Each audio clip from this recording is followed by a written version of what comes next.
গ্রামে কালবিলে মাছ ধরা এটি বাঙালি সংস্কৃতির একটি ঐতিহ্যবাহী অংশ। এরকম জমি থেকে মাছ ধরা এটি আমাদের গ্রাম অঞ্চলে অনেক বেশি বিখ্যাত। জমি থেকে মাছ ধরতে অনেক বেশি আনন্দ লাগে এবং ওই মাছগুলো অনেক বেশি সুস্বাদু হয়ে থাকে। বাংলাদেশ যেহেতু কৃষি প্রধান দেশ, এই দেশে প্রত্যেকটা গ্রাম অঞ্চলে কম বেশি ধান রোপণ করা হয়। ধান রোপণ করার আগে জমিগুলো যখন একটু একটু শুকনা হয় তখন ওই জমিগুলোতে মাছ থাকে, আর ওই মাছগুলো ধরতে অনেক বেশি আনন্দ এবং জমির মাছগুলো হচ্ছে অনেক বেশি সুস্বাদু হয়, যার কারণে গ্রামের ছেলেরা যখন জমিগুলো একটু একটু শুকনা হয় তখন জমিগুলো থেকে মাছগুলো ধরে ফেলে। আর বিশেষ করে আমাদের গ্রাম অঞ্চলে যেগুলা জমি থাকে ওইখানে মাছ থাকার সম্ভাবনা অনেক বেশি হয়ে থাকে এবং মাছগুলো অনেক বেশি সুস্বাদু হয়।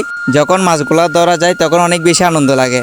এই কাজগুলা যে করছে সেই জানে মানে কেমন অনুভূতি হয়। আসলে গ্রাম অঞ্চলে প্রত্যেকটা জিনিস যেমন সুন্দর তেমন উপভোগ করতে অনেক বেশি আনন্দ লাগে। আপনি কি কোনো সময় এরকম জমি থেকে মাছ ধরছেন?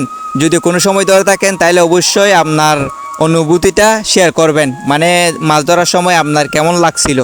আর যদি মাছ ধরে থাকেন তাহলে অবশ্যই একটা কমেন্ট করবেন। ধন্যবাদ সবাইকে।